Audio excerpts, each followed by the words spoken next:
మీకు ఒకటి తెలుసా, నాకు 2 రోజులు సెలవు వచ్చింది. ఎందుకంటే శనివారం దాకా డ్యూటీ ఉంది. అది నాకు మార్నింగ్ షిఫ్ట్. కరెక్ట్గా సోమవారం నుంచి నైట్ షిఫ్ట్ మార్చారనమాట. అందువల్ల ఏమైందంటే శనివారం నాడు ఎలాగ మన రూమ్లో పడుకుంటాం. ఆదివారం కూడా డ్యూటీ పెట్టారంటే కొంతమంది మా కంపెనీలో ఏదో పార్టీకి వెళ్ళిపోయారు.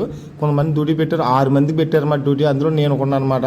అయితే 6 మందిలో మేము నిన్న డ్యూటీకి వెళ్తే ఇదే మంచి ఛాన్స్. డ్యూటీలో ఎవరు ఉండరు కానీ నేను వెళ్తే చూస్తే ఏమైందంటే అక్కడ 4 వచ్చారు. అక్కడ నాజు క్లీనింగ్ అనమాట. మనం మదర్ బోర్డ్ తయారు చేస్తాం కదా, అక్కడ ఆ నాజుల వల్ల బోర్డు తయారవుద్ది. అది క్లీనింగ్ అని వెళ్ళిన తర్వాత ఈ రోజు కూడా నాకు హాలిడే అనమాట సోమవారం. ఎందుకంటే సోమవారం నైట్ షిఫ్ట్ అనమాట నాకు. సోమవారం నైట్ షిఫ్ట్ ఉండడం వల్ల నాకు నైట్ అంతా నేను డ్యూటీలో ఉంటాను. మార్నింగ్ వచ్చేసి నేను రూమ్లో ఉంటాను. అప్పుడు నేను చాలా వీడియోలు తీయడం కూడా అవుతుంది. నెక్స్ట్ ఏంటంటే కంపెనీ కూడా ఏంటంటే ఫుడ్ కూడా కొంచెం తేడా చేస్తున్నారు అనమాట. అలా ఉందన్నమాట మా కంపెనీ. మళ్ళీ ఈ మధ్య కొంచెం మరి ఎవరో గట్టిగా అవ్వడం వల్ల ఏంటో కానీ ఫుడ్ కూడా మంచిగా పెడుతున్నారు. ఇప్పుడు నేను ఈరోజు మండే కాబట్టి ఈరోజు నైట్ షిఫ్ట్ నాది. అందుకు నేను రేపు నుంచి మొత్తం మంచి వీడియోలు పెడతాను. నేను మీకు పాత వీడియోలు చెప్పాను కదా, కడప జిల్లా మొత్తం కవర్ చేస్తానని. ఈసారి నుంచి నేను కడప మొత్తం కవర్ చేస్తాను. ప్రతిదీ చెప్తాను అనమాట.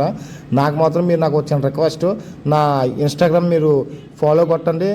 నెక్స్ట్ యూట్యూబ్ కూడా మీరు నాది సబ్స్క్రైబ్ చేసుకుని మీ ఫ్రెండ్స్ షేర్ చేయండి.